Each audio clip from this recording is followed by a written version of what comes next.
Hi, everybody. Welcome back. We're the Bunny Hug Farmers. My name's Tyler Janin. I'm here with my co-host, Dallas LeDuc.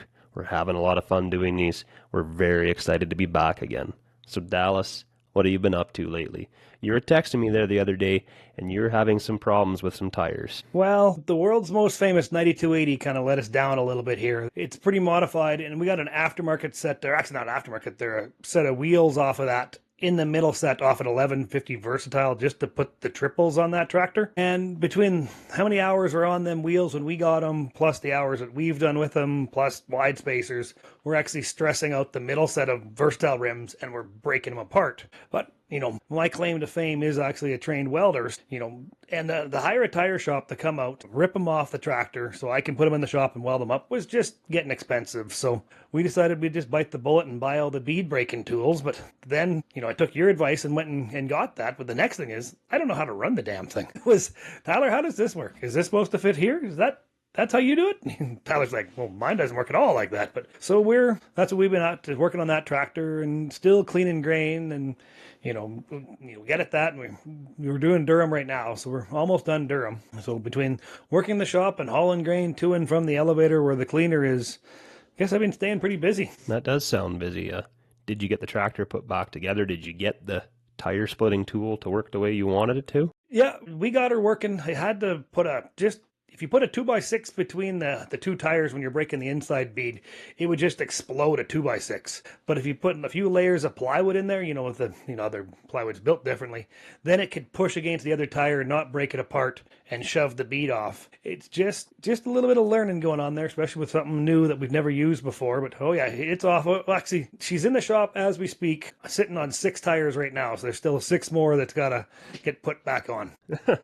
But the guy should be upgrading tractors, but sometimes the situation on each farm is different. And that old mechanical big cam Cummins is a true workhorse. Them power shift transmissions are tough, and they've got good power, good hydraulics, and can pull them big rollers. And if something's stuck, that's the tractor you want to be heading towards you to pull you out, because it'll pull just about anything stuck out of the mud, being the triple tractor. It's got a lot of grip.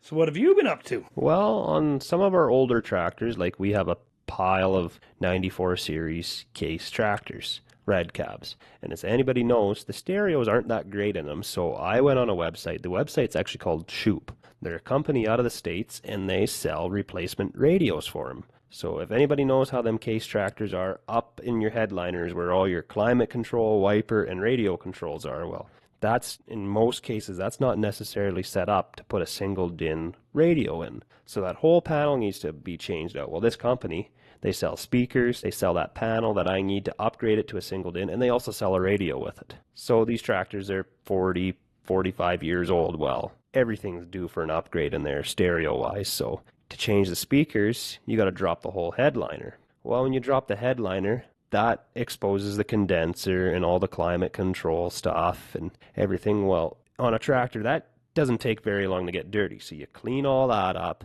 change the speakers, try not to break the headliner, putting it back in. You put the new radio in. Then you got to spend about 2 hours cleaning the cab because you got about 4 years worth of dirt laying on the floor of the cab. So it's probably got that old foam in there, and as that foam gets older and breaks down, it just instantly turns into dust. Well, while you're at it, you should have done the old sunroof kit and just cut a few holes up there too. Well, when I did have everything apart, I did have a sunroof, and it is weird being able to stand up in that cab and your head is sticking out through the roof. I almost felt like Fred Flintstone. Just gotta get your feet on the ground and away you go. Just gotta get my feet on the ground and I'll be yabba dabba doo. Yep. Speaking of yabba dabba doing, we have another lucky guest come to join us in the old Bunny Hug Farmer here podcast. I'd like to introduce, and a big thanks to Ken Sarauer from Anaheim, Saskatchewan, to step on here with us and do an episode with us, because a few of you maybe have seen Ken. He's quite a bit on TikTok there, and he's kind of the king of the lives between, I've seen lots of his TikTok lives, and I guess he used to do Reddit lives, and really entertaining. A real decent farmer. It looks like he got good line of machinery and pretty good dirt, and makes me jealous. He's still got snow and I got none. So welcome to the podcast, Ken. Well, thank you very much for having me. I'm glad to be here. Well, it's our pleasure. That's the whole point we do with this podcast, is just to talk to agriculture producers throughout the province, the Canada, the whole continent is kind of our goal some days to talk to somebody from everywhere involved in agriculture. So, that's what we're really enjoying and really learning lots about how, 5 hours apart, we're all the same, but we're all farms are all the same, but also different at the same time. It's so impressive. It is. From what I could tell, our area is fairly similar to Tyler's, but Dallas, it seems like you farm in a different world. I'm kind of in the Palliser Triangle, kind of the Bermuda Desert of farming down here, I guess. It's, like we've talked before, I wish I farmed in a little better area, but this is one of the farms that my great-grandfather purchased in, I think it was 28 when he purchased some of this farm. And that's where my grandfather grew up. That's when my grandfather took over the farm. That's where Dad started the farm. That's where I've taken over some of my grandfather's land. So just through electricity, we're still here. Look over the fence, it's always greener, but I guess you guys battle your own different demons in that good wet dirt you guys have. Yeah, our demons are moisture and frost. Like we battle too much moisture more than we battle too little for the most part, and frost on both ends of the spectrum. We have some high elevation land that we battle, not always the moisture side, Okay. but it's usually colder, but we do battle, I say we lose pretty well a month a year on that dirt compared to the rest of the farm because of the elevation. We lose 2 weeks in the spring because it'll still be snow and freezing hard down there. And then if there's going to be a frost, it'll happen down there 2 weeks before here. But it's between the main farmyard up there is about 750 feet different in elevation and about 10 miles. So the weather really can change when you go up that high. It's called the bench. There's south of Gull Lake, there's a bench. South of Glentworth here where I'm at, there's a bench. And it's just, you go over the top of that bench, that North American Divide, and it hits 3,300 feet up there. And the water flows from the top of the bench, goes south into basically Fort Peck down to the States, and the north goes into the Old Wives Basin. It divides the continent right through there where the water flows. So is that where your farm name comes from? Venture Ridge Farms? Yeah. Disaster Ridge Farms, whichever way you want to use it. When you come from the south to the yard here, you go up a little bit of a hill, and Dad always called it like a ridge. And then, I don't know, Dad came up with the name years ago, Venture Ridge Farms, and I've always really liked it. So when we incorporated, that was the first one we wanted to use was Venture Ridge Farms, because it's been an adventure the whole time getting to where we're at. When Dad bought this chunk of dirt and started basically his own farm, like my dad and my grandfather didn't farm together. When Dad bought this quarter in 83, there was one fallen over barn and one dead tree in this yard. And that was it. Everything else we've set up ever since. So all 42 bins, the barn, the corrals, the shop, the house, they've all come since 83. But you must have a pretty good farm history, Ken. What generation are you on the old farm there? Third generation. My grandpa started our farm kind of during the war in World War II. He was over fighting in the war and then kind of came back in between and started to farm or whatever. And then Dad started farming in the middle to late 70s, middle 70s. And then I kind of took over in 2010. I started farming about 2000. Your grandfather, when he come back from the war, was he entitled to some land? I know during World War One they did that for some of the veterans. No, he was not. He bought this, he farmed with his dad, but it was at a different site or whatever, and then they found this land to buy, and he settled there. Oh, okay. So everybody in our area came in from Minnesota in 1910 to 1920, kind of.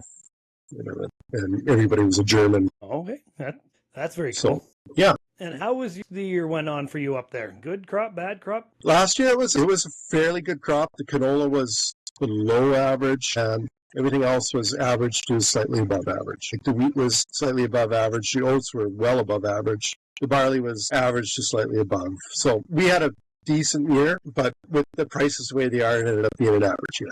So you mentioned barley there. That spiked my interest because we grow a lot of barley on my farm, malt barley to be specific. Are you a malt barley grower also? Yes, we are.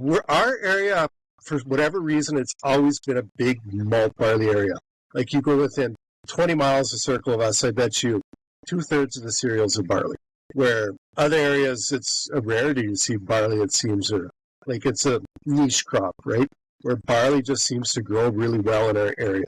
Although it seems to be reducing with the new wheat varieties, the wheat is becoming more competitive in yield for sure. Like it used to be, we'd grow a 50 bushel, like it looked like such a beautiful wheat crop where it's just lodged a little bit, and we get 50, 60 bushels an acre, where the barley would be doing 90, 100, right? But now the barley goes 100 to 115 kind of, and the wheat will do 80, 90. So the wheat is definitely caught up in yield compared to barley. What variety of barley are you growing? We grow cervasis, have in the past. That's our fourth year with it. And it's a variety exclusive to Canada Malt, and we've had really good luck with it. It's a short variety, it's early, and it yields like gangbusters. But Canada Malt is the only place that takes it, so we're kind of switching out to Churchill now, which Canada Malt seems like the only place that takes that, but at least there's the possibility of other options with Churchill. Speaking of Churchill, because I also sell our barley to Canada Malt. I Yeah. have a beer that is brewed through Canada Malt. It probably has some of my barley in it and likely some of yours, but they call it the Churchill Lager. I'll bet 100% there's none of my barley in that. I guarantee you there's none of mine either, because mine's still sitting in my bin from last year. So that hopefully that goes in the next month. I'm really banking on it because I need the money. Yeah. And for me, there's some neighbors have grown barley down here, and they still do. A lot of it ends up being combined, mainly all into the feed, and then a lot of it gets baled up into feed. So we did grow barley in the 90s, early 2000s. We grew two-row Harrington, but then Durham, barley, we were end up over-fertilizing, over-temperaturing, low-yield barley, low test weight. They weren't taking it for malt then. Well, then you were getting $3 for feed. Well, then Durham hit $7 and was yielding almost as good. So we haven't grown barley in a long time just because economically it wasn't there for us. When you live in a desert, we grow desert Durham. Used to grow that Harrington barley, but the disease on it would get into it and you'd lose a whole bunch of yield. So then we went to Metcalf. Well, then if you didn't get it sold before Christmas time, we found the germ would drop off 25 to 30%. Well, that's makes it hard to get malt for it. So we've actually switched over to growing Copeland, and we've had really good luck with it. We've been growing it for probably 10 plus years. It does produce a lot of straw, and it sometimes does lodge really bad, but we've always gotten malt for it. So it's kind of hard to steer away from something that's been so good to you. Yeah, we used to grow Copeland as well, and we grew this variety called Meredith at the same time. This Meredith just blew it out of the water.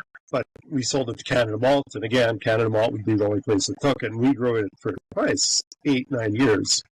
And if you'd watched acreage in the Saskatchewan crop insurance, the acreage for it to be like 1,100 acres. I'm like, well, I guess I'm the only grower of it in the province because that's all mine. But it was hard to go away from because it yielded so well, and Synergy's the only one that really compares to it or whatever, and hopefully Churchill does as well. That Synergy, it doesn't have a super great disease package on it, I've heard. We've never grown it on our farm. We haven't really looked into it too much either. Last year was the first year we grew it, and the quarter that I grew it on got an extra 3 inches of rain at one spot time, and there was lots of flooded out, so it's hard to judge last year's on one quarter. But from what other neighbors say, it's a good variety. So when you do your in-crop fungicide, do you do full rate or half rate? I do full rate, and usually we go with fusarium timing, but I'm thinking maybe a guy should we have other neighbors that just do flag leaf, and they've gotten away with it. It's just, what was it, about 10 years ago when fusarium was so bad, it's just really scared. It was so hard to get rid of the barley when it had fusarium in it, that we just always done flag leaf. We always do full rate as well, and we have a neighbor right beside us. Like, we have land that touches, and he had that same year, he had barley. His barley was touching ours, both Copeland variety, both going to Canada Malt, and he only did a half rate. His was 30 bushels to the acre less than what ours was because he only did a half rate versus us doing the full rate. And both fields were baled, and the straw in his field was black, and ours was that nice gold rich color barley is. So after that, because some years we would do a half rate, and after we seen that, we're just, no, that chemical's cheap compared to missing out on 30 bushels to the acre. No, I'm not one to cut rates for the most part. I'm usually, add a little bit more just to make sure for the most part. Well, that way it goes the same way, not so much with the fungicides, but with your weed control. I seen a show years ago, and they said it's really hard for a weed to get immune to a chemical if it's dead.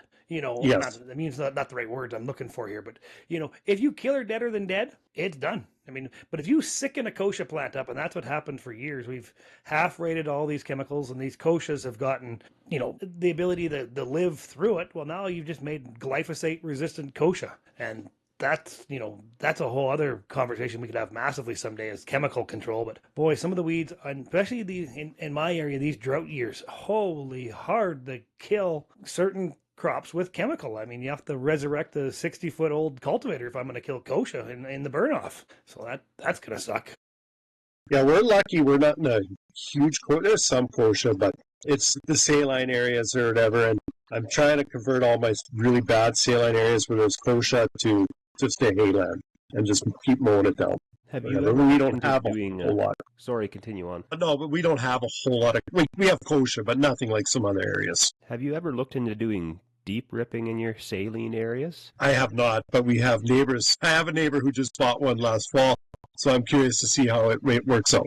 We've been looking into it as well. We've been pricing out the Degelman and the Salford. And the one thing that's scaring us a little bit, it's, well, one, the cost, and we have a lot of stone in our area. The amount of stone one of them rippers would bring up. Like, maybe there would be enough of a yield increase that it would pay to have a hired guy or a tractor out there picking stone for 2 weeks on a 100-acre chunk. But it's just one of those things where I want to demo one for about 2 days and then wait 2 years and see what my return is. But I don't know, just everybody's talking. Everybody seems to be have the hots for it right now. I just don't know what to think. Yeah, it seemed like guys were on that about 10 years ago, and then they would say that you would sink away once you did it, right? Like you'd lose your bottom to the field. But I don't know, guys just seem to be on it again, and I'm curious to see how it works out. And even out there's even some of these companies that are come up with their potions and lotions with that humic acid and stuff like that that's supposed to devour into them areas. But I mean, I don't know if all that stuff has got a really good registry or history behind it. And they want a lot for that humic acid stuff that you can spray on and supposed to help dissolve the hard pan layer. I don't know how a little mist of stuff could do that or make your alkali go away. I mean, that sounds great with 1 or 2 passes with the sprayer, but I'm still on the fence on, we've tried some and I haven't noticed a difference yet, but in a drought in my area, you don't learn a lot in a drought. You learn that everything you've done needed water. Yes, and that's the problem. Like I do a lot of trials. That's why I kind of started doing TikToks, is because I wanted to show my trials and get other farmers' discussion on them and what's going on and what they're experiencing. And that's the problem with doing trials, is a lot of times your limiting factor is water. And no matter what you do, there's nothing that's going to change that. Well, I seen your video there where you were testing the depth of your big slough. Is there any irrigation up in that part of the world, or there's no need for any irrigation? I always think, man, if I had a slough that could hold water year round, I would pump that baby out into the fields. I've thought a lot of the same thing. Like, yes, there's no irrigation area. No, not even. But like something like that, I've often wondered if it would be worth the capital investment to even just get a diesel pump and one of them reels or whatever with a sprinkler head on it or whatever, and see if that would be worth the effort or whatever. But no, there's no irrigation. If you had a pivot up there and all of a sudden you're in a whole new area where they might want to grow seed potatoes or something like that, because I mean that's a major business, is growing seed potatoes in a new area. That's where all the pivot up at Lucky Lake are coming up, and it's a lot of potatoes going on there. You have a lot of clay in your soil? We got a clay loam soil or whatever, so it's not a heavy. It's not like a heavy clay like around Regina and stuff like that. Mm-hmm. Like I hear what other people need for horsepower to pull their drills, and like, well, we're getting away with half that or whatever compared to what some people need. Yeah, just because I've often wondered about doing a pivot, so I just talking to Dad about random stuff, and I mentioned that, and he says the idea is good enough, but they tried that in our area in the 70s, and just with the constant moisture in our area, it packs the soil so hard that nothing can grow. It's like almost being like a drought with too much water in a way. And speaking of horsepower, you got some pretty cool tractors there, Ken. I've seen some of your videos with your big claws tractors, and I've only ever sat in them at Ag in Motion, but I'd love to hear your take on some of them and what you got, if you don't mind sharing it with the world, on what you're running for big tractors there, because, there's none of them clauses in this area, and they look cool. Well, they're a good tractor. I love the transmission in them. Like I started out with the claws in 2018. I bought a claws tractor in 2017. And it was 4,500. And it pulled our drill great. We had a 60-foot seed hawk drill, and it pulled it fantastic. And then I got this 68-foot in 21, so I figured, wow, I was worried about pulling it with the mid-row banders and stuff on it. And so I upgraded to a 5,000, and we kept our old drill, and that was 535 horsepower, and that pulled our 68-foot fantastic. And I figured, and I had an opportunity for another drill come up. It was a 76-foot Forgo. And I thought, that pulls our 68-foot real easy. It should be able to pull up to 78 like nothing. So, but it really it really struggled with the 76-foot. So I upgraded this year to a new 12.650, I think it is, or whatever, which now with the prices. But yeah, so I'm just glad that that I'll have enough hydraulic flow and enough horsepower. I hope that's, because we've always either struggled on one of the two. Like I buy a drill and, it'll work. It works, where you have to do 3 headlands and slow down. But I'm just looking forward to this. How many liters is that engine on that tractor? That's a good question. I don't even know. I don't know much about it yet. I got to drive it for one day or a day and a half with some pro-tilling last fall. So that's not the one you plow snow with? That's a different one? No, it's not. So I traded my 5,000, the newer one, in on this new tractor, and then I plow snow with our old 4,500, which is 450 horsepower. Okay. And do you have a waiting list of people that want to buy that tractor? Because if not, put my name on down there. Just when you want to get rid of it, it just, with the blade and everything, it just looks super cool. And it is. And grain cart, it would be awesome. It would be. It is a fantastic cart for just about everything, or tractor for just about everything except pulling the air drill. It's really low. It's got 70 gallons per minute, which is enough, but it's borderline. Yeah, it would these new drills between the constant pressure of the shanks and multiple fans, and ours has wing downward pressure. They just devour the oil, and I think it takes a lot of horsepower to make that much oil. Yeah, you might be making 500 horsepower, but you might take 60 or 70 of them horsepower just turning all that hydraulics. I know, and I wish they would do some engineering too. And I know I'm sure they could engineer that to use less hydraulic power. It's just easy. Hydraulic power is easy. Yeah. Right. I know I had a drill. We were talking to Horst Anderson there at the show, Tyler and I were in it, and I was like, why don't you guys, I know they're in developments of making an air drill and tank. Okay. I mean, the rumor's been out there. They had tanks in the past. And I said, make a tank that has like a C9 cat on it or something like that. So your tank could run your fans. It could have like E-axles or drive axles. So it could, maybe say the tank could power 50 or 60% of itself. Run the fan, run all the meters. So then your drill, your tractor could just be pulled by, your tractor could pull the drill and just run the openers and not have to make all that hydraulics all the way to the back. So you could probably still run your drill with a 60, 70 gallon a minute tractor or less. You could go out there with the old Big Bud, or in my case, the old 9280 could hook on and pull them drills. Because if the cart is carrying itself with its own motor, running the fans, running the meters, that'd be a game changer. And if you got her stuck in a slough, you put the cart in reverse and you pull yourself out with the cart. Well, there's a lot of old Bordeaux, I'm sure, in the bush with them old diesel motors on them that they'd probably buy for cheap. Yeah, I'd love to have the ability, especially in my hills, for that cart to push itself up and down the hill. Because it takes, you got the tractor up and over the hill, you got the toolbar up and over the hill, and it just about dies and you start to pull these big 1,000-bushel carts up and over them hills. It takes a lot of power to pull that dead weight. Yeah, it does. Whatever. And that's where we're lucky. We don't have hills like you do. Not by any means. No, like I'm so we got blessed. maybe 50 feet in elevation change over the farm.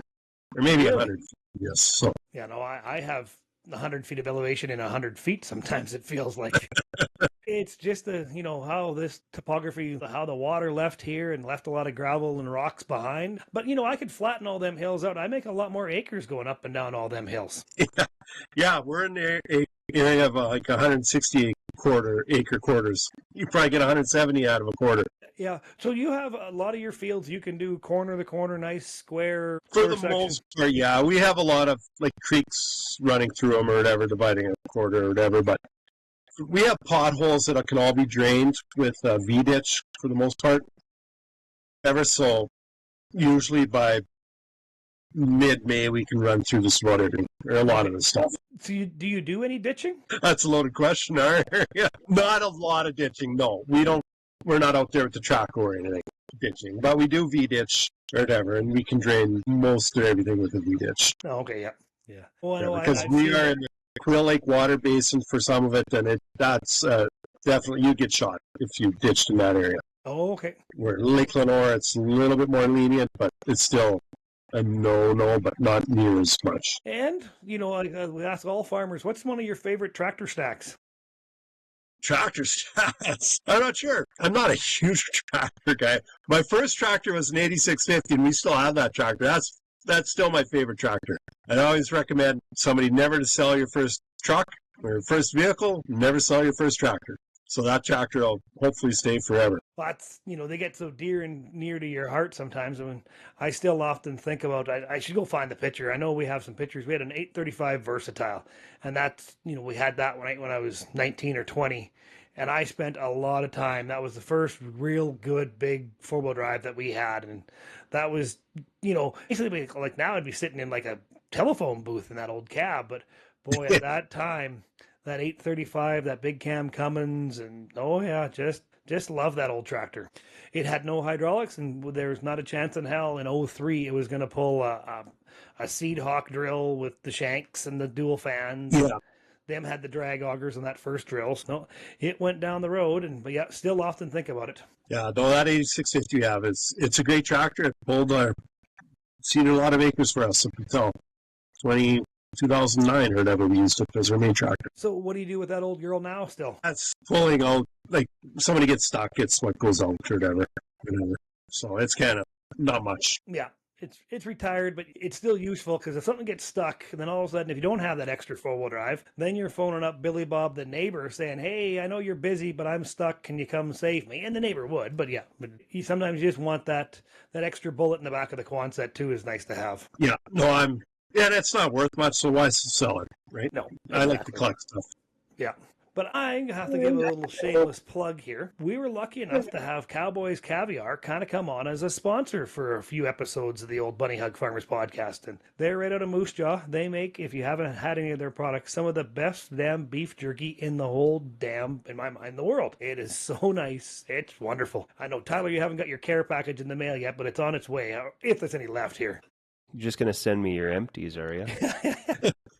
Well, I know whenever we spend a lot of time in the winter on the road, or whatever, with hockey and stuff with the kids, and every gas station stop, it's always got to buy some Cowboy Caviar. Yeah. Oh, I was pretty happy when they just, send us out some product to try. And, and that's, for us in this podcast, just starting out to have a nice local Saskatchewan business wanting to help us out, and we can help them out by promoting their product, but it's pretty easy to promote a product that's that damn good that speaks for itself. They don't need the advertising. I'm just thanking them for it. But yeah, it's nice. So what is your favorite snack in the field? I'm addicted to sugar, so I like mints. I can't buy them because I'll eat the whole bag.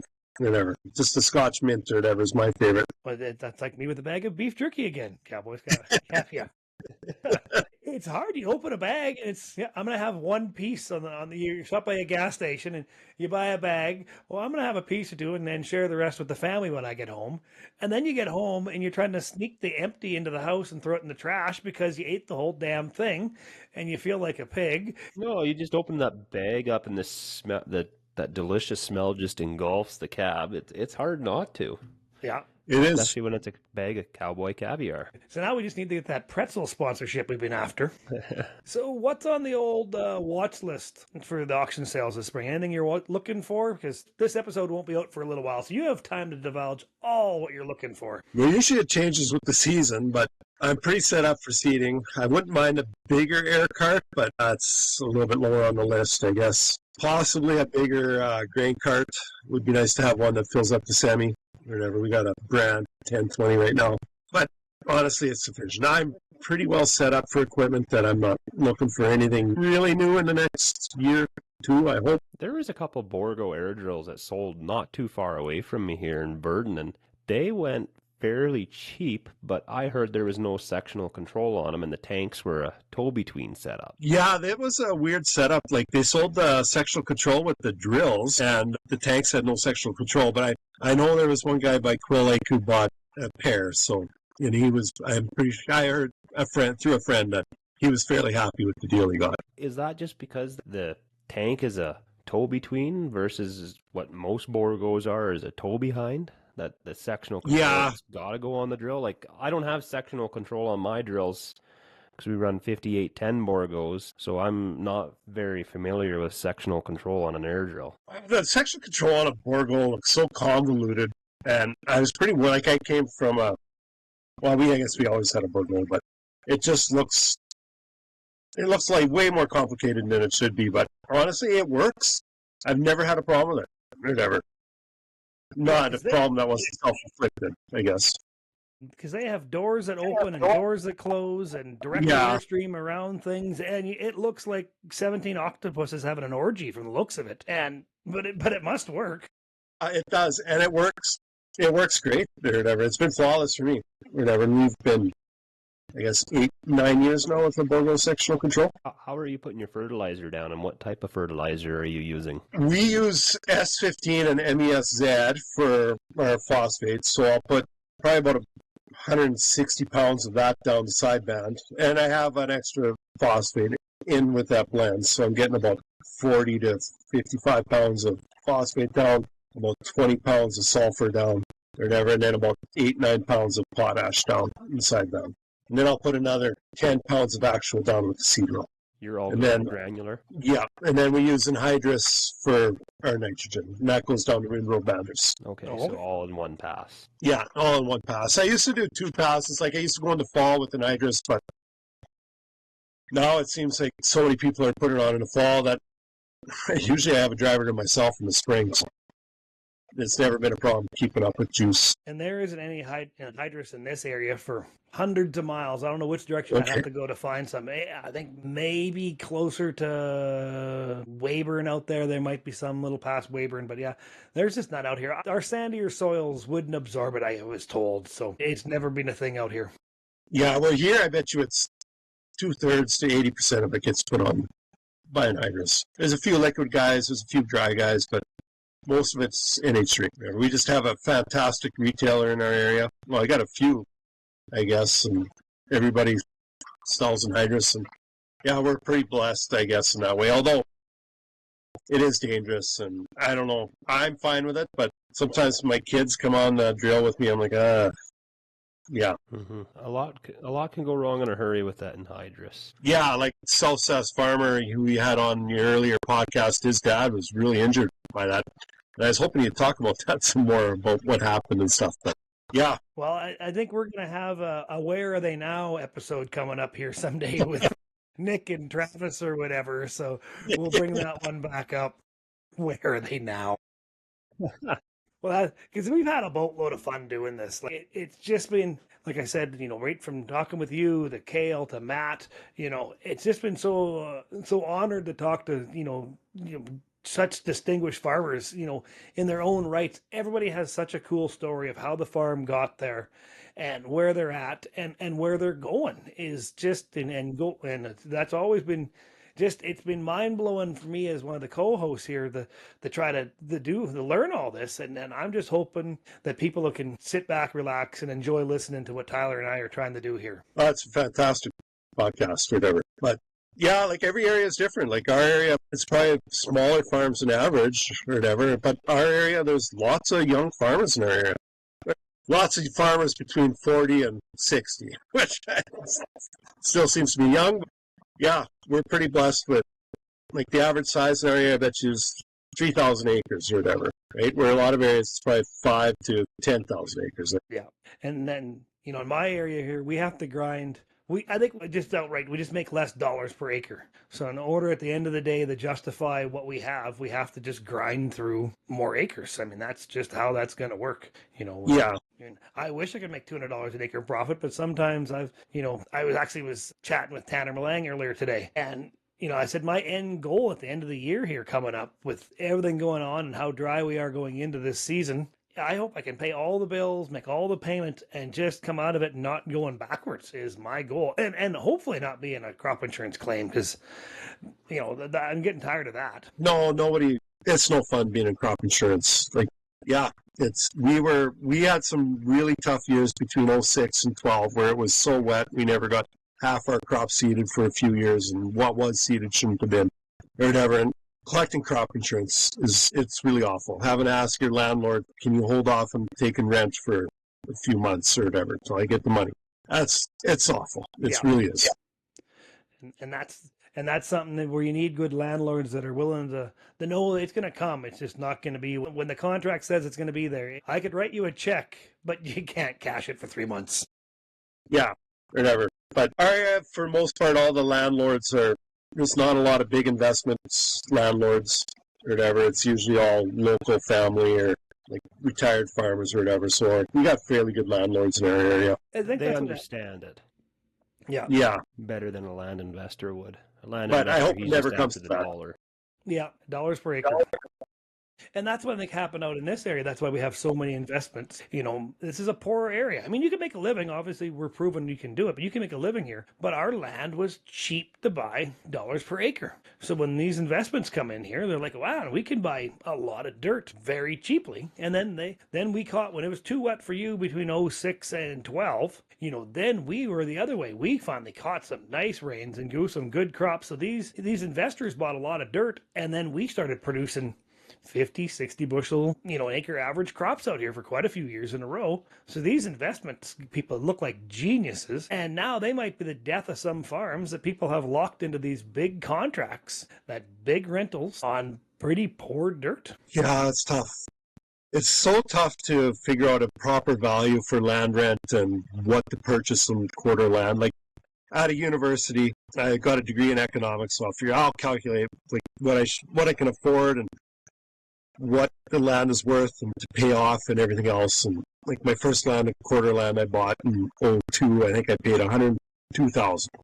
Am I going to pay $100,000 or $102,000? Like that extra $2,000 might break me, right? But then I've lost quite a bit of land you bid on when you do those calculations. And really, it's, well, what is my neighbor going to pay? And I'll pay $1 more, right? And so the calculations have gone out the window for the most part. Because you do the calculations, you never buy a quarter land in our area. Oh, yeah. Right? Like you have to use your other land to subsidize the land you bought. Yeah. And then we're the same boat down here. Land, yeah, it's not going to pay for itself very quickly right now. But again, if you can see it from the house or, within, for my situation, 5-10 miles of the house, boy, that's like farming like right across the driveway here. I mean, that's close compared to how spread we are in a lot of our stuff. So it gains more value to people that it's closer to or it touches, in my mind. Absolutely. Like our farthest land away is 6 miles. And I'm like, maybe I should sell that farm land and get something closer because it sucks driving that far. But then you hear other guys that go 60, 70 miles for land. I'm like, I can't imagine. No, I know. Yeah, no, we're the same way on our farm here. Everything's in one big block. Farthest land's within 7 miles by road from the buildings. Yeah, that's my close stuff. But there is some, the big farmer here, he's got hayland north of me and farmland. I think they're close to 100 miles from one end of the farm to the other end of the farm. But it's basically two separate farms, and the drills and combines go back and forth. But they're a long ways apart. They make it work, and they are a tremendous group of farmers there. Yeah, there's, well, I don't know about your area, but there's no bad farmers left.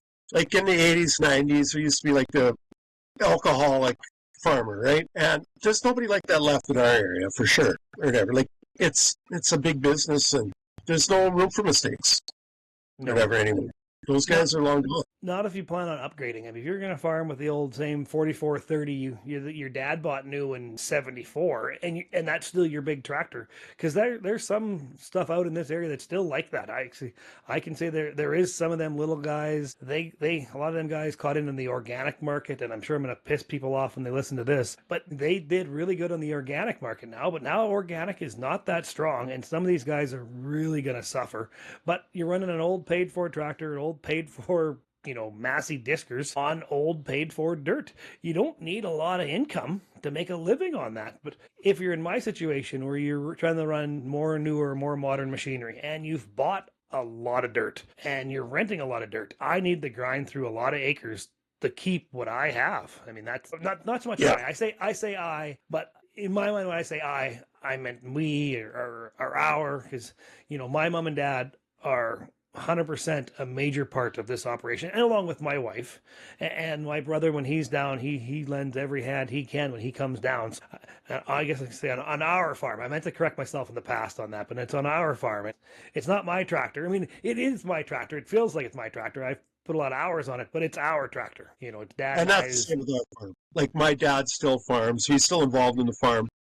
He's not there. He's not there 100% of the time, but if I have a big decision, I'm going to ask him his opinion. Like, he's got a lot of knowledge there, and it really bugs me when people say, like, oh, they're old, their opinion doesn't matter anymore, right? Like, you hear the salesman say, well, he has to go ask his dad. Well, of course I'm going to ask my father. He's been farming for 50 years. He carried the torch for the first 40 years before you took it over. I mean, that's major, and not just for the knowledge. It's the respect issue too. I mean, yes, you don't want to be disrespected when you get older and your sons take over or whatever. You don't want to be disrespected like that. Like, you got the farm, kind of like Yellowstone here in a way. You carried the ranch for this many years, and you've taken care of it, and so your input is needed and expected. Yeah.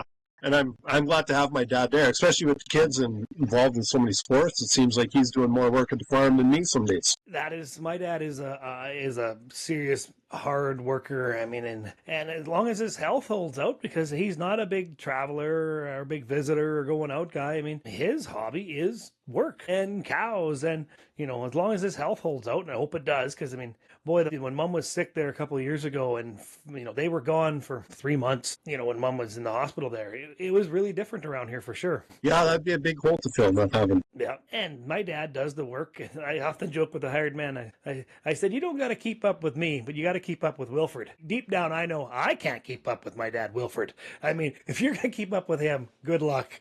Because up until the last couple of years, 2-3 years, he was 18-hour-a-day worker. Just unreal amount of hours that he could work and put in and do, and the knowledge and experience. And one thing about being that active at that age is staying so mentally sharp is impressive. You talk to other guys of his age, and they are not there, but they haven't kept their mind as busy as what my dad has. Yeah, like my grandfather too. He farmed until he was in his 80s, and once we had to force him to quit, but that hurt him more than anything. Yeah, my grandpa was the same way. He farmed up until his mid-80s. We had to force, well, we didn't force him. His mind went. He got dementia real bad, and he just couldn't do it anymore. But you could ask him about something. Oh, what happened here? Oh, well, so-and-so went over to help this person combine, and he backed into so-and-so's truck, and so-and-so punched so-and-so, and that's how this all happened. Their kids married each other, and and I can't remember what I put the canola in 3 weeks ago. Yeah. So is your dad out at the farm, or is he commute from town? He's out at the farm, so and he goes away for the winter, but he's out there. He just got back, and he's out there now or whatever. So there's a truck that comes late at 8 o'clock in the evening or whatever. He'll load it, whatever for me. But and then AAA farmers, April to August, and then Arizona. He goes to Victoria, but yeah, that's exactly right. Whatever. But I'm also at the point where I'm going to have to get a hired man in the next year or two, I think. Like, we farm 3,600 acres, so it's kind of, it's enough for 1 3/4 people, I guess. Well, that keeps the guy busy. And especially when you're growing 3,600 acres, some people go, well, that's not a lot of acres. That's a lot of acres. That's a lot of grain when you're pulling off 100-plus bushel crop. I mean, Yeah, and now that I said that, I'll probably never get a bushel crop again. But yeah, our yields have gone. We've been blessed in the last 5 years, so I shouldn't think that's normal, I guess. Yep. The next goal is 200. Yeah, we came close this year in oats, and I tell you, that was fun to harvest. Like, I understand why the guys like doing corn. Well, and that's a big thing is I am going to get into the States this fall or some fall, and I want to combine that 200 bushel corn that's like 12 or 13 feet tall, and you're going through it and you don't see nothing, and you just watch the corn plant just disappear into the corn head in front of you. I made that video last fall, and I wasn't able to go, but I had a lot of great offers of come down here, combine corn. I was pretty honored by the amount of people that were willing to, throw me in a combine seat and let me go combine some corn. I got offers to go combine cotton. I thought that'd be really cool. Again, I might not farm into my 80s, but maybe I will be farming into my 80s, but I might be running somebody else's combine doing corn or cotton or picking beans or peanuts or something. Well, really cool. Like to switch farms. Like if you could just go to Australia for a year. Like I went custom combining in Australia for a year. If I had the guts, I'd move my farm to Australia or whatever. It sure would be nice to farm there for a year and see what it's like. Oh, you went custom combining in Australia when you were a youngster? Yeah, between college and university, I was after university. Between college and university, I went to the States and did a harvest run, and then after university was done, I went to Australia and did a harvest run. Well, that's cool. I also did a trip to Texas and back in 96. Okay, I went in 98. Okay, and yep. I loved it. I would recommend it to anybody in the world. Just great people all the way. I say the same thing. I think every farm teenage boy, early 20s that plans on farming full time, you got to do that run once. So if you're listening to this podcast and you're 20, 21 years old, preferably bar age, because that's part of the run too. Find a crew. There's some good ones out there. Do the run. You'll see the world. You'll see all sorts of different crops. And we just did basically all winter wheat till basically into North Dakota. But it was so neat. And you met such cool people down there. And you really realize how small the world is. Because we were at a little tiny restaurant there in Kansas. And one of the guys on our crew, and big friendly feller, and just talking to a farmer there, and you got all them Americans. They're like, oh, I know somebody from Canada. They're from Toronto, and yeah, well that, we're closer to my house than we are Toronto, sort of thing. And this guy says, well, I know a guy from Moose Jaw. And my buddy's like, well, I'm from Moose Jaw. His name is such and such and such and such. And my buddy's eyes got about 2.5 inches big, just about tipped over. That's my dad. Well, he met him at the Shriners Conference, and his dad was a Shriner, and this guy was a Shriner. And every year throughout North America, they meet at these Shriners Conferences and have a couple of drinks, and we're in a 500 square foot little bug tussle restaurant in Kansas, and this guy's talking to a guy that's buddies with his dad, just randomly walks into him. So that just shows how small this world is. But if you had a chance as a youngster and you don't know what you want to do sometime, do the custom combining run. You get to run some cool ass big machinery. You get to see the world, see these elevators like Hutchinson, Kansas. Like the elevators in Hutchinson they're a mile long. They never end. It's amazing. The next one starts. And then they're so old, fold the mirrors in down here to get the semi in. Whatever. But it was so enjoyable. I loved it. I would definitely go back.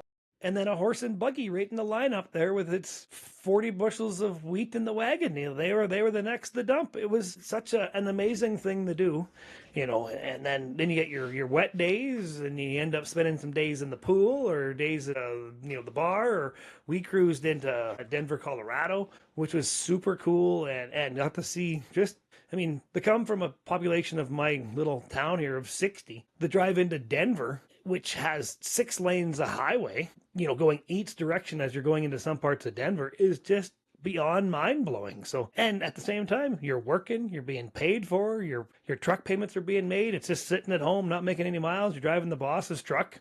Do that run. If you have the chance, if you're thinking about it, do it. Find a crew, go have some fun. Being one of the young guys in the group here, that's something I never did, and I regret not doing it. It was something I always wanted to do, but there was always just so much going on here at home. I should have just taken the plunge and went and done it, and I can speak for Dallas and Ken here. Go do it, because don't turn out like me. Or you can turn out like me, but don't do what I did. Yeah. I just stayed home at the farm, and I didn't go experience farming from a different angle. Go and do it. Go and experience I love going to Australia, but just like having to quit because of the heat is something that was new to me. Whatever. Like you'd get these 35, 36 degree days, and you shut down, go to the bar, and start back up at 8 o'clock or 7 o'clock at night when it cools down. I would be able to walk. So what did you run for combines and for crops over there when you're there, if I don't mind going into some details on When that? I was in Australia, we ran I think it was 2388s. It was just when the 8120s came out because there was a few in the area, but we ran 2388s or whatever. Oh, yeah. And I ran 50 combine, 50% trucking, whatever. And it was beautiful. We started off in the border of Queensland and New South Wales, and when we were combined up there, I got up there, they were just about done the harvest up there. Get up there, and then we were done. And then or yeah, it was all wheat. Oh. And then when we got done, and it's where are the trucks? Where are the semis? No, we drive the combines. So we drove the combines for a week to Pinaroo, Australia, and that's in Victoria. It was like going across Western Canada in a combine or whatever. That was awful. I went across these tiny highways with 50 cars behind you trying to get around. Yeah, that was stressful. But other than that, it was awesome combining down there. And then we got to Pinaroo, and that was all irrigation down there. And then we went to Cressy, Australia, and that was very similar to our area. They grew canola, oats, and similar crops to us. What was the yield difference in Australia compared to here at home? It was a good year when I was there, so I think Cressy was about the same as us, or whatever, maybe even a little bit more. And New South Wales, I think, was significantly less. And Pinaroo would have been a bit less too. Like they're getting 20 bushel an acre wheat crops. That's like me. 96, we went to Texas, and that was a drought down there. Their crop was, some of that stuff was in the teens. And then the more we went north into, Kansas, and then up into Denver, and then we skipped right from Colorado right to South Dakota. And actually, we roaded 4 combines from Denver to Seymour, South Dakota. And then a couple of guys did road the other 2 combines right from South Dakota all the way to Melville, I think. So we wore out some combine tires that year too. Just such great people. Like you read on social media, like the American farmer, a little bit more rednecky, and even Australia. But you meet them in person, and they're nothing like what you hear about or what you see on social media even and stuff, right? Like it's just different when you see someone in person, right? Yeah. And some of that red dirt, is that true? I've seen videos of them seed, and that dirt looks like it's like tomato red. Yeah, it's definitely not soil like ours, that's for sure. It's definitely a reddish brown or whatever where I was in Australia. Is there as many snakes and spiders as everybody cries about that are in Australia? Or? I never saw any snakes. Saw lots of kangaroos. Like, okay. We smacked a couple with the Sammy driving at night or whatever on the way home. That's why it's 100% Bambi bashers in front of them Kenworths you always see in their videos. And they're solid. They're not like a deer where they bump off. They're like pure muscle and things. There's a lot of mass to them. Yeah, I thought, I was just thinking it's kind of like a white-tailed deer, that 100 and some pounds, but yeah. No, they're pretty solid. But the only place I saw a snake actually was rattlesnake was in the States or whatever. We were greasing as underneath the semi and greasing it, and also you hear that rattle. Like, boy, get out of there. Yeah. And then the farmer came and just whacked it with a shovel and scooped it away. That's what we were told. You check the oil in the combine in the morning, fire it up, move it 20 feet from where it was sitting, because they'll want to be sitting underneath that combine, I guess, overnight. I don't know. Mm-hmm. Don't know why the snakes would go to that. And then you're servicing away from where your combine was sitting, and that was more South Dakota, I think. But in Texas, some too. Boy, my memory's failing me now. That's been a lot of years ago, coming on almost 30 years since I did that. Yeah. In my mind, it doesn't seem that long ago. And then you're like, oh, Jesus, I've been out of university for 25 years already. Yeah. And you have a degree, you said, in economics? Yeah, I went to Vermilion first and got a diploma in crop technology. And then I figured, well, I'd get a job. Yeah. All the good-looking women got jobs at the chemical companies. I was working construction, whatever. I thought, university is better than work, so we went to university. Actually, right out of high school, I worked at Forgetfulness for a year as a welder. And that actually paid off too. Learned how to weld and stuff. I'm really glad I went and did that. It's a great skill to have and a terrible career. Exactly. Yeah. Like a good welder is so handy to have. And if I need something big welded, I'll phone somebody to come in. But if it's little, I'll just do it myself. Yeah. And Dad taught me how to use the stick welder when I was in my teens. And then I did take a 6-week MIG welding course, and then I worked for Brandt and for Ram welding a couple of winters. So I know my way around a MIG for sure. And I'm not bad with a stick. Dad's still better, but I'm not bad with a stick. Yeah, I don't use a stick too much. I just use MIG for the most part. I know they say you're supposed to use stick for a lot of stuff. I just turn the gas up and Yeah, get the cardboard out and build yourself a little tent out there and get the welding. Yeah. So what do you run for some big trucks there? We have a cat semi. This is talking about mistakes. That was a mistake. Whatever. I found this cat semi I liked at auction sale and I bought it. And it was tough to get it deleted, and it took the mechanic forever to get it running right after getting it deleted. But it works good now. But it's an orphan. Nobody wants to service it, right? Like Cat doesn't want to service it. It was made by mostly international parts. They don't want to service it. It's one of the things that was a good deal, but probably wasn't. They only made them for a couple of years.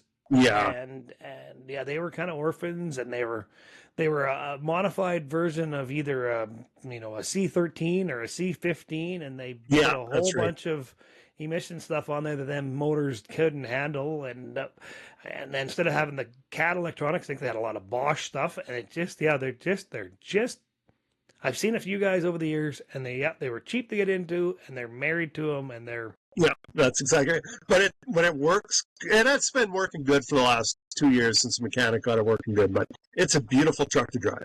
Like I used to I used to work for a guy who custom trucked.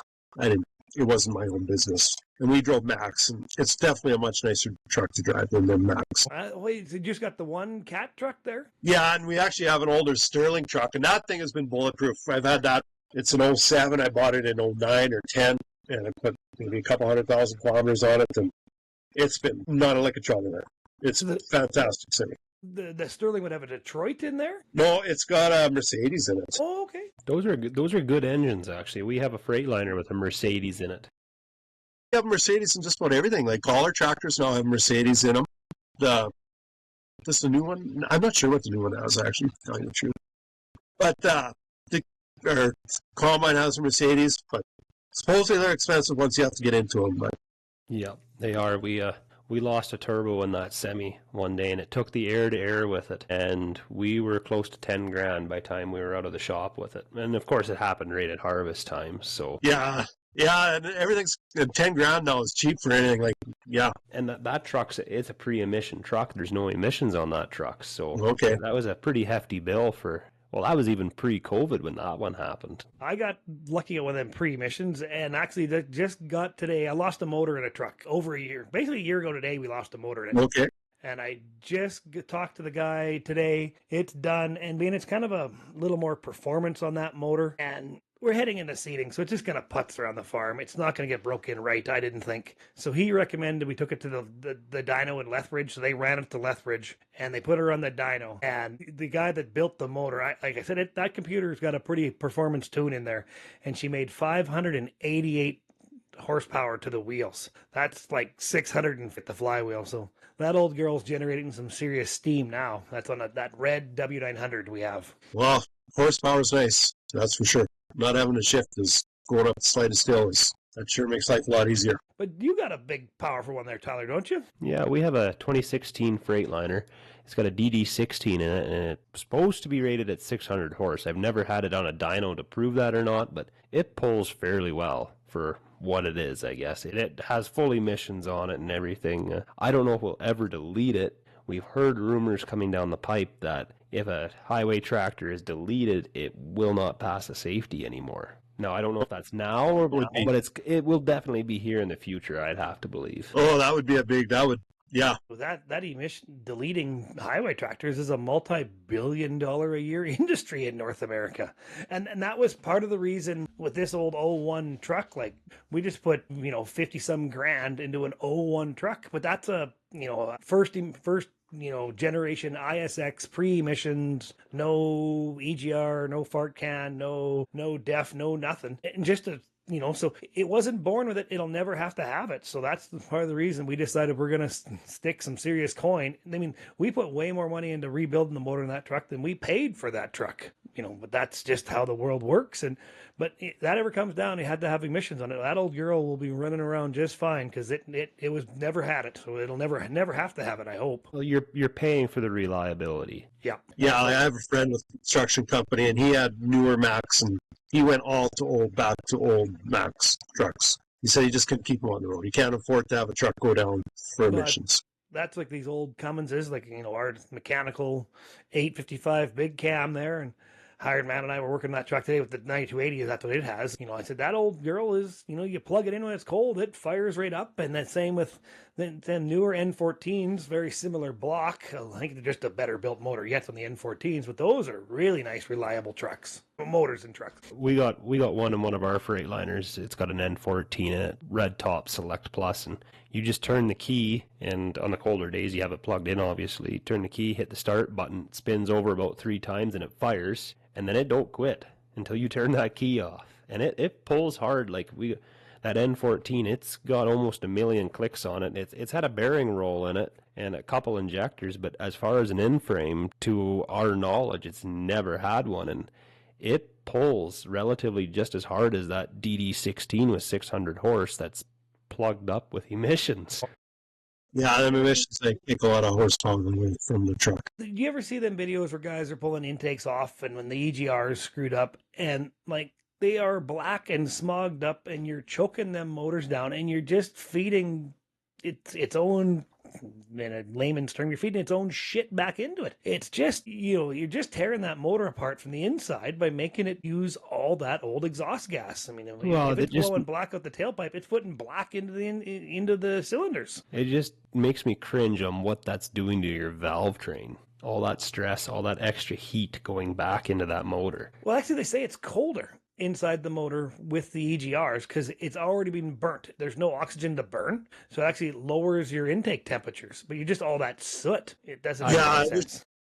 I don't like it. I honestly wish, like, instead of, like, what does a emission system cost for that truck? Like $30,000-$40,000. Like, let me go plant $30,000-$40,000 worth of trees instead, right? Yes. And rip that stuff off. Like, whatever your politics, like, just let me not put this. Reliability is worth so much. Yes. And yeah. And they can, with the injection on these trucks, they can get better mileage with, and you pull all that garbage off your new pickups and stuff, and you gain 4, 5, 6, 10 miles to the gallon by getting rid of all that garbage. So, I mean, how are we saving the world? We're burning more fuel, probably 30 grand worth of garbage you put on there. Yeah. And then we're going to spend 10 grand removing it. Well, that's 40 grand wasted to make it back to, a decent, reliable engine. Well, what really bugs me is they say that this emission's supposed to be more environmentally friendly. Well, what about all the waste that goes into engineering all that stuff? And then all the waste that goes into producing the DEF fluid we got to put in. And then everything else, like a lot of these hot guys that are running on the highway, they buy a plastic jug that's in a cardboard box. How many card locks have you stopped in and you see about 5 of them stuffed into a trash can? You can't tell me that's any good. That's going straight to the landfill. Yeah, it makes me shake my head sometimes. Like the intention may be good, which some people might argue, I guess, but the execution really needs work. Yes, yeah. And that's the reason they put that warranty on. And I'm sure dealerships hate having to do a 7-year DEF warranty because nothing is designed.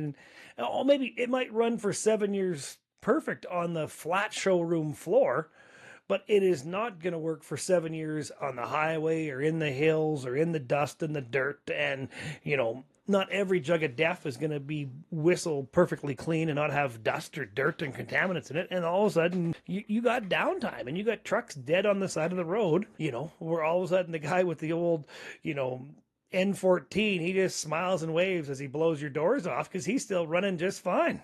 The old Series 60 Detroits, they were one of the first computerized engines ever made, and they're still probably one of the better computerized engines ever made. I mean, they're no big powerhouse, but they are reliable and good fuel-efficient motors. Oh, those 60 series, they just ran and ran and ran. They were very commonly used in boats, generators, trucks. I think there's even a few pieces of farm equipment that use them as well. Well, reliability is so important, and that honestly has me worried about this new farm equipment with all this electronics on it. What's going to happen in 15 years when they quit making the computer for some control module that your tractor won't run on anymore? Yeah, you get one mouse in the cab, choose through one wire. If, all of a sudden you short something out, you need a wiring harness. Well, that wiring harness now made of unobtainium. They can't get it anymore. Your 14-year-old tractor, so they don't have to keep parts for it, is basically scrap because of you're missing a wiring harness. Or you spend a fortune rebuilding a wiring harness that, your old 5.9 Cummins, a zip tie, on the fuel pump, and it'll start. Well, I was going to ask Tyler how many mice he found in his cab roof changing the radios. Out of them 4 tractors, I found one mouse nest, and it was just a tiny one, no bigger than a pop can. That's pretty good. You must have cats. That comes down to putting your equipment away for winter storage, right? Like 90% of our equipment sits inside, and before it goes in the shed, it gets washed up. The cabs get polished right up. I make sure there's no shop rags, no leftover lunch or anything. They get a full vacuum. And then we got poison around our sheds. We put poison in the cabs, and that makes a huge difference. Like I recently had on my TikTok, when I was steadily posting videos, I had a video where I was cleaning the cab on my side-by-side. And I had somebody comment, "Oh, it's a farm rig. It doesn't need to be clean." And I commented back, and I said, "You know what? It's called taking pride in your equipment. Try it sometime." The stereotype, "Oh, it's a farm rig. It doesn't need this. It can be dirty. Oh, it doesn't need to work right." Okay, if you're a hobby farmer, sure. But if you're actually doing this for a living, take pride in your equipment. Yeah, you want something clean and something comfortable. Like, people ask me, like, why do you want new equipment? Well, I don't expect you to drive a 50-year-old car around. Like, why do you expect me to drive a 50-year-old tractor? Mm-hmm. And I'm not disparaging anybody who drives an older tractor. Like, you can definitely make it work and keep them new and stuff, but it's definitely a lot more work than I have the time for. Yeah. And then speaking of antique tractors, I mean, Tyler, you are the king of being able to keep some of them tractors going. And I think we're pretty loose to say on this podcast how many hours you have on some of them 94 series case tractors you have. Like, you want to just make the world faint by saying some of these hours? It's not 10, 12, 13, 14,000 hours. Those are just break-in hours. Those are the break, yeah. That's when it's just due for a bearing roll. No, we have a 2094, bought it brand new. We've owned it since new. It's never left the farm. It's got over 40,000 hours on it. And a lot of people don't believe me when I tell you that, because they come and look at it and they say, "Oh, there's no way." Pull out the service records, show them, and they're just in awe. They're like, "Well, how do you do that?" Well, every 100 hours religiously. Oil change. Trans oil every second year. Trans filters, or if the light comes on sooner than that. And we've always ran the high tran oil in them CNH tractors. That's the big thing in the transmissions on them tractors. And then one thing that saved that tractor is only for the first 30 years of its life it was the main tractor on the farm. Like, it fed cows, did the spraying, seeding, cultivating, haying, running baler, everything else. It's kind of semi-retired now, but we have a 2394. It's got close to 30,000 hours on it. And it was also the main tractor at one time. Mainly it's just a haying tractor now, but it's just one of them things. It followed the same service schedule. Every 100 hours, engine oil change, run good case high tran oil. Like, obviously, when you get in the busy season, they'll get over that 100 hours, but that one won't burn a drop of oil. You get to about 108 hours, all of a sudden that oil will start going down, and it's starting to get a bit black. Dump that oil, put new filters on, won't burn a drop of oil. That's a mind-blowing testament to, maintenance is such key to keeping this stuff running. And sometimes I shake my head at what we do here, because we might skip the oil change on a combine almost, and all of a sudden you reel into the shop at the end of the year and it's, "Oh, she's got 400 hours on her." But maybe if you start off with good oil, I mean, then that's key there too, is starting off with good oil. And we haven't switched them all over, but I think eventually I'm going to switch them all over to full, synthetic engine oil and all the diesels around here. Do you have the transition, Dallas, where half the equipment has the oat antifreeze and the other half has the old red heavy duty? I think the only thing that runs oat on this farm is that T97 oat. I think the rest of them are heavy. Unfortunately, we're half and half here. It's a real pain because we haven't done it, but we've heard of guys doing it. If you end up mixing those two, you basically turn your whole cooling system into jello. Whether that's true or not, I don't know. That's just what I've heard. I'm not going to test it out. I just buy a Deer Guard, a barrel of antifreeze from Deer or whatever, a Cool Guard 3 or 2 or whatever it is. And I've kind of switched everything over to that. I hope it's compatible with everything, because it goes in everything. You're going to find out. Whatever. But like that new tractor, it's got 1,000-hour oil change interval on it, which to me that seems bonkers, but I guess they know what they're doing. I suspect I'll still keep doing yearly oil changes, because we put about 200 hours, 250 hours on a piece of equipment a year, it seems. So that works out good for oil change intervals. Yeah, 1,000 hours. That's unreal. It is. It'll be 4 years for us. Yeah. I mean, like your oil would get almost timed out. Like it's breaking down. I mean, maybe 1,000 hours straight, maybe, but 4 years that oil will be gone through so many heat cycles of cold and thawing in the winter and condensation. Oh boy, I couldn't imagine the farm equipment doesn't work in the cleanest conditions either. Like we're in all different types of dust. That just scares me at that kind of hour interval. Yeah, honestly. me too. And maybe I should chat. I'm just about positive it's 1,000 hour change in flow. I believe that.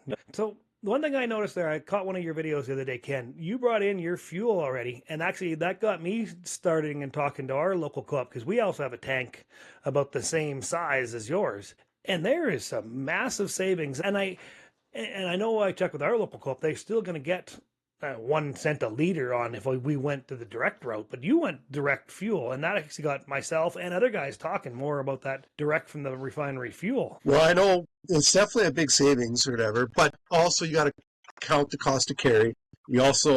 I use one in tank and a little bit a year, so you get one shot to get your price right or whatever. But you have it in store, you have it on the farm, and that's worth a lot to me. Well, that's it. Dad often mentions that too, with some of the world economics and politics going on. And fuel could, you wouldn't think it's going to happen, but it could double overnight or become, in COVID times, it dropped to almost worthless. And then all of a sudden, 4 years later, it's gone up 4 times in value. So got me checking into it because if I can save, 9 to, some people said up to 17 cents a liter by getting a direct drop off on the amount of liters that we burn a year, that's $20,000-$30,000 a year just in fuel savings. That almost buys you a tank. Yeah, like I paid my tank by the time it was just under 30,000 by the time I set up my tank and stuff. So it wasn't horrendously expensive, that's for sure.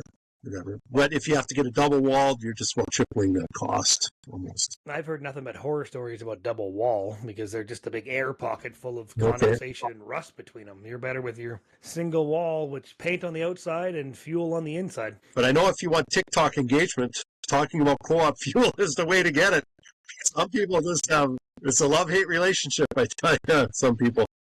We're co-op fuel people here too. We have been for as long as I can remember. And honest to goodness, as long as you're changing the fuel filters fairly regularly, we don't seem to ever battle any water issues or contaminant issues. It seems to work very fine for our operation. Yeah, no, we're co-op here too, fairly strong, and it's rare that we got to change a fuel filter. Like sometimes they almost rust off. That's how often we need to change a fuel filter around here. So we've had very good luck with our local co-op, and our local co-op, we do price around other places, and so far they've been the most competitive ones. Well, UFA is coming into our area. They've got a few locations now, and I guess that's good. More competition is always good. But a lot of these small communities, the co-op has been the heart and soul of a lot of these little towns and businesses. So if you lose that co-op, I mean, that's a major hit to a lot of these places. That was always a fear of mine. If we took our business and went direct from the refinery, that the co-op doesn't. But they do get a little bit of that money still at the local co-op that you buy through. They still make money off of it. Yeah, I don't think you get your equity on that, but I mean, our equity around here gets pretty massive. So if they eliminate taking the equity off right off the bat, well, that's just helping me on the cost of carrying too, because I'm not paying for that equity that I'll get back later on. I'm sure we get equity yet on the direct drops. Yeah, I was told we didn't get equity on that, so okay. I could be wrong. Yeah. But again, it's, to lead into this next little bit here, I mean, fuel savings is a fuel savings, which is, helping out with, with the expenditures on the farm, because we all know that everything we do is expensive and it's stressful. And like, if you've caught many of these before, Tyler and I are big advocates for the farm stress line here in Saskatchewan, which is 1-800-667 let me double check my notes here. 1-800. Yep, 667-4442. The mental wellness for Saskatchewan farmers and ranchers is a major organization that does the world of good. And there is so many more programs than just the farm stress line available to us out there. I mean, you can get up to 6 free hours of one-on-one counseling with a trained professional, because what we do is dangerous and scary and stressful, and we work incredibly hard hours. And we end up taking a lot of that stress home with us. And that whole stereotype that the big, tough ranchers and farmers, they can do everything, is wrong. We can't. And it ends up getting incredibly hard on marriages, hard on farms, hard on children, hard on operations. So if you're having a hard time with it, you're not alone. And there is help. I mean, just call that number. There's going to be somebody on the other end. You don't have to give their name. You don't have to get their name, but they're there to help you. They're there to listen. They're to help guide us through some of these tough times because it's not easy. And the last thing we need to do is somebody do something stupid when there's help available to help us talk us through this. And, and I've been lucky enough, and I have several of them now. Saskatchewan Mental Health and Wellness there has passed out these refrigerator magnets. They had booths at the farm shows. They had booths at SHARM. There's a dozen numbers on here, right from the kids' help phone to the farm stress line. They got that little QR code. You can scan it in your phone. There is a lot of good out there. And there's a lot of people that are battling these issues. And just the big thing I'm letting everybody know, you're not alone. I've talked to guys personally that have called this number and said it's been a life-changing event, being able to get through these tough times because, that goes all the way back to BSE and cattle. And now we're into, politics and all that stuff. It's stressful. And it's not mom and pop's operations anymore. We are operating major big businesses that are tied to our personal accounts, basically. We are responsible for these loans, but we're not alone. That's what my big thing I always say. You're not alone. It's out there for us to use. Well, I commend you, Dallas and Tyler, for talking about this and bringing it up. Like, just talking about it to normalize getting help. It's not something to be ashamed of. Everybody has troubles. And to be able to talk to somebody about it helps. It helps immensely. And like Pete, if you listen to him, he always talks about that 15 minutes. I think it's like take some time to talk to somebody you haven't heard from in a month or two and just phone them and talk to them for 15 minutes and see how they're doing. And that helps immensely. And I hope it helps immensely. But everybody struggles. Like everybody has battles. You don't see them. Like some people may have less than others, but just stuff going behind the scenes with everybody that you don't see. And you don't see their battles. We are really good at putting on a big front and not letting the world know that we're suffering. And we all do it. And so that's, we had one of our guests here. He had a friend commit suicide a few years ago, and it's still hard, because that's the last thing you ever want to do. Not so much connected to agriculture, but it was a friend, and it hurts. If his buddy would have maybe called that, suicide crisis number, he might not have lost him. 811. 811. That's it right there. Yep. The health line. Yep. That's huge. And, we had. That one is nationwide, by the way. That's North American wide. And we had Dylan on here a little while ago. Dylan Tellier, who's very open and admitted that he's an alcoholic. And that's something to do with stress also is alcoholism and farming do go hand in hand. He's really pushes that on his page that you can do it without alcohol. And it's just, he was using that alcohol as a crutch, he said. And that's, but he was smart enough and young enough to know that he had to get away from it. And I give him all the credit for doing that and being very open with his story. And then he was on here with us, and he also, like you, Ken, he was thankful for what we're trying to get our message across. I know it sounds like I'm rambling, because I am, but it also means a lot to me that they are programs available to us. We just have to know that you can make a call and you're not being judged by nobody. It's there. It's free. It's easy. And it probably will be life-changing for the better. That's the big thing. It's for the better. It's to help us all get through this. Yeah, like farming is incredibly dangerous. It's incredibly working alone. You don't have to, the battles you don't have to fight alone. No. Whatever. And all these people bragging about working 25 hours a day or whatever online and stuff, it's almost a detriment because I know you have to get the job done, but doing that day after day after day is somebody's going to get killed. And I've known a few people that got killed in our area, and it's tough. It's really tough. Yeah, because you take the time. Yeah, because you leave a lot of people behind, and then the people that have gone and done the suicide. Ag with Emma, who's hopefully Emma, if you're listening to this, we plan on having you on this podcast. Get back to us, please. She lost her brother to suicide, and that's his pain might be over, but the pain that he put his entire family through, I've never met the woman, in her story brought a tear to my eye to see how much pain that she was going through having to deal with this and the 1-year anniversary. Suicide isn't the option. You maybe end your pain, but the pain you're feeling, you just pass that on to your family and your other loved ones. 10 times. Yeah.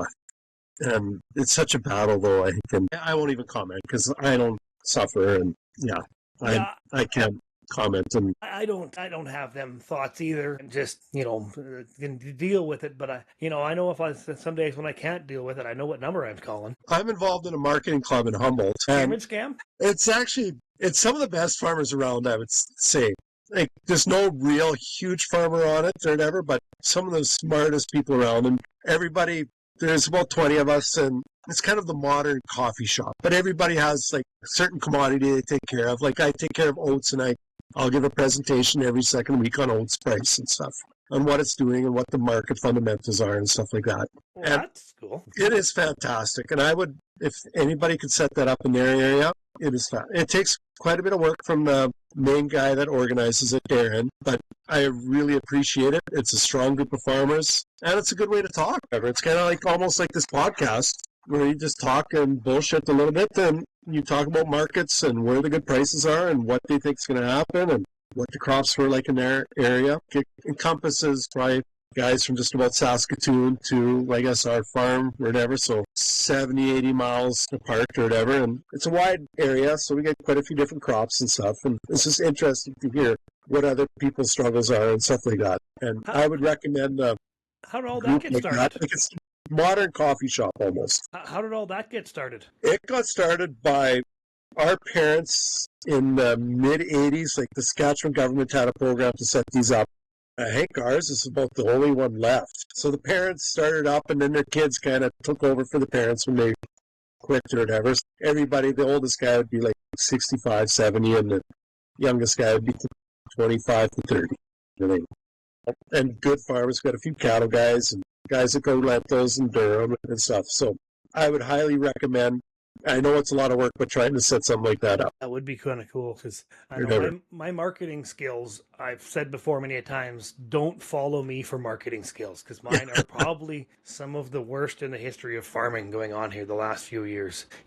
So. And that'd be neat, just to get together with the guys, just like you said here, just like us, just like me, you, and Tyler talking around here, but BSing about prices and what's working and what's not working, and what you think's going to be happening, and then you end up going to get into politics, because that is driving all of these prices.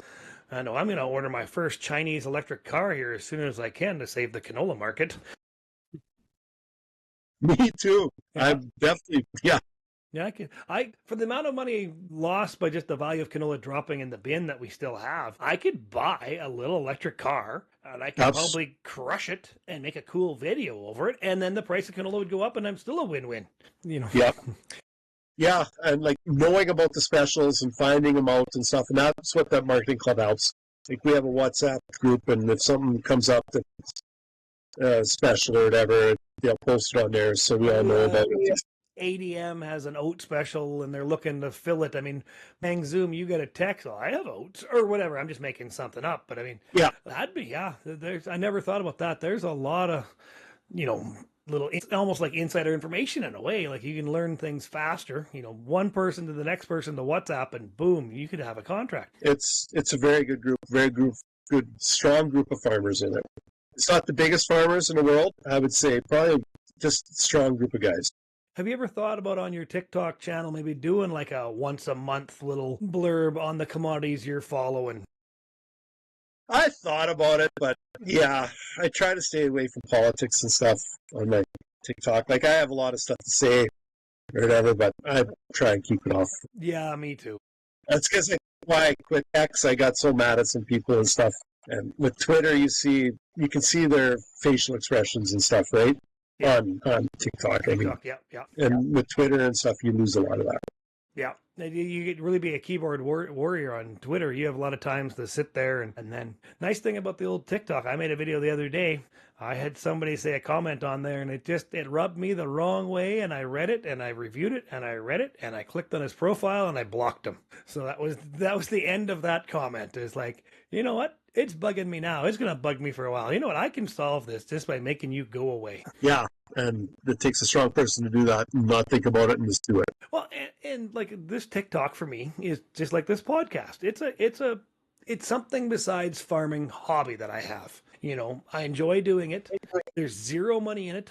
So far, the only thing I've received out of this is some beef jerky, which is excellent. If you're at the local co-op gas I'll station. do this for beef jerky all day long. Yeah, You know, beef jerky, all we need is a pretzel sponsor to come on board here, or Hawkins Cheesies or something, and man, we'll have her made. But so yeah, something like that, just if it's gonna bug you, and now it's, you know, it's no longer enjoyable, your comments pissing me off, or you ran down my family or the hired men we have around here, or you don't like my color of my machinery, you know what, you can spread your garbage on somebody else's post, but you're not putting it on mine. Yeah, and I'll never disparage somebody for the machinery they own or anything like that.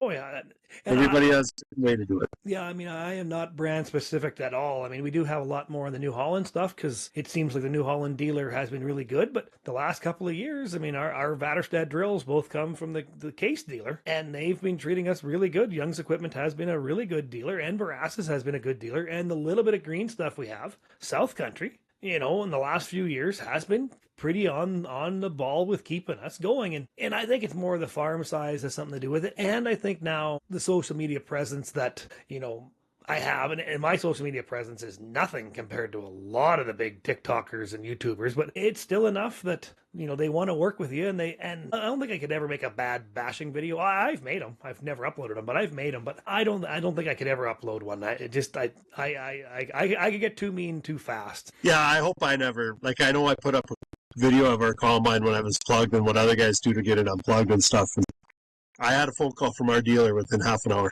Like, I wasn't doing it to get bashed or bashing him or anything. And it's like, how do you unplug this damn thing? What are other guys having success with, right?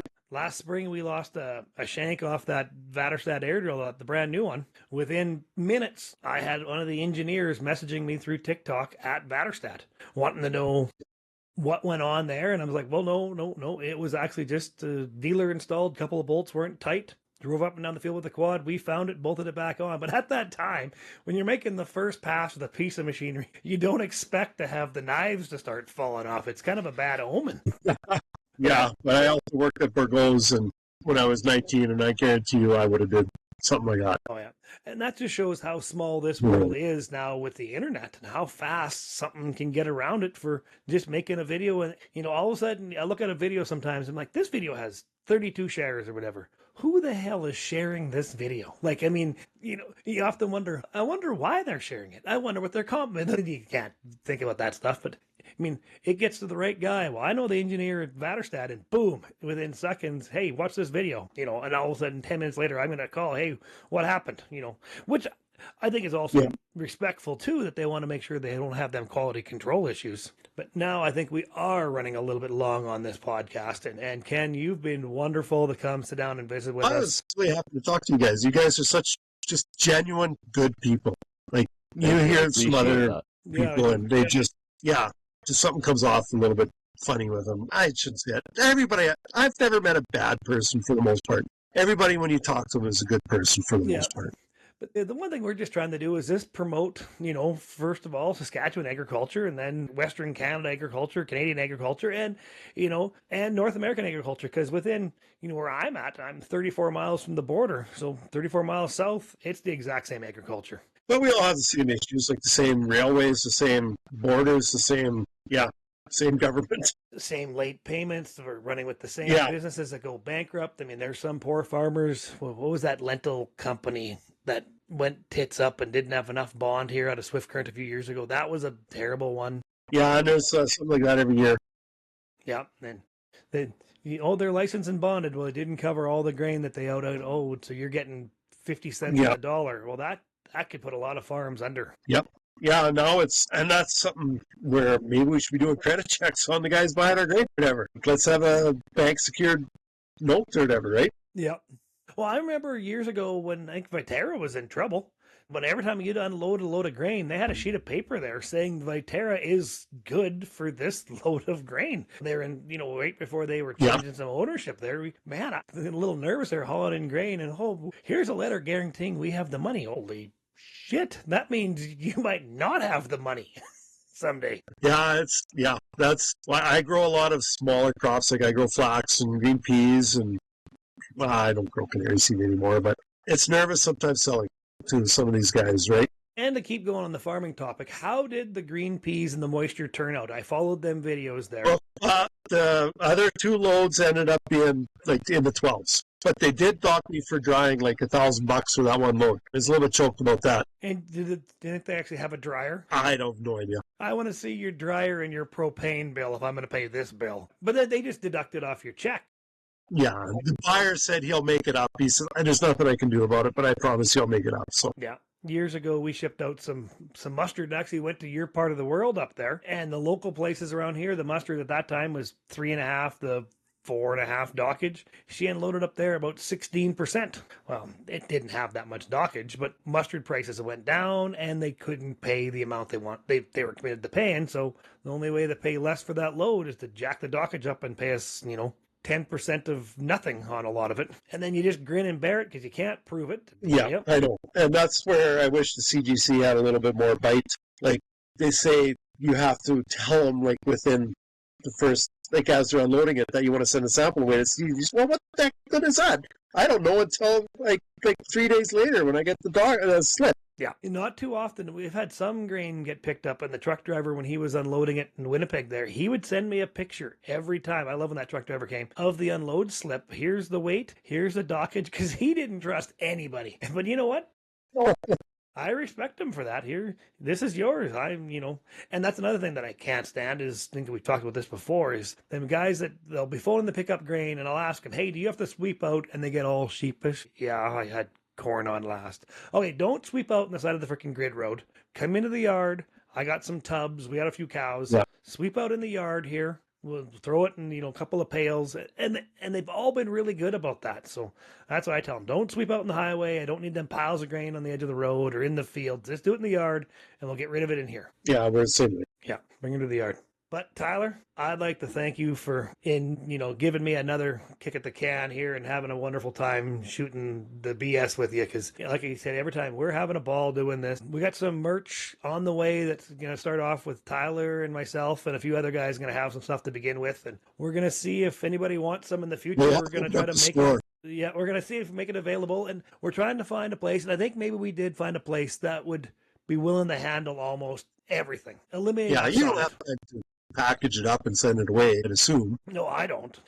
And Dixon there, Quick Dick, he does that all on his own, and I give him credit, but I can't. I mean, but at the same time, we're at different places in our life. He's a single man. I'm married with a kid, and Tyler's married with a couple of kids, and that's he's able to do it. But Tyler and I both want to find somebody that just wants to go, hey, the merch goes through XYZ company. Well, kids are an incredible amount of work. That they are. I got both mine in diapers yet, and it's a lot of work. It gets better and worse at the same time. Like, once they get in school activities, it's just you're running away everywhere. But I love my kids. It's awesome. Yeah, I'm very blessed to have the one that we have, and and being out here in the farm with her and playing with her, the few cows that we have, and it's really getting her involved in agriculture. And we're not chasing the hockey sticks around. Well, not with her, with my nephews we are, but again, dance, music. She's going to take up some curling. We stay busy. That's good. Thanks, Tyler. Thanks, Ken. We're the Bunny Hug Farmers.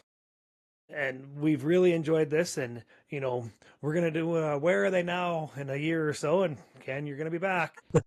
Thanks, everybody.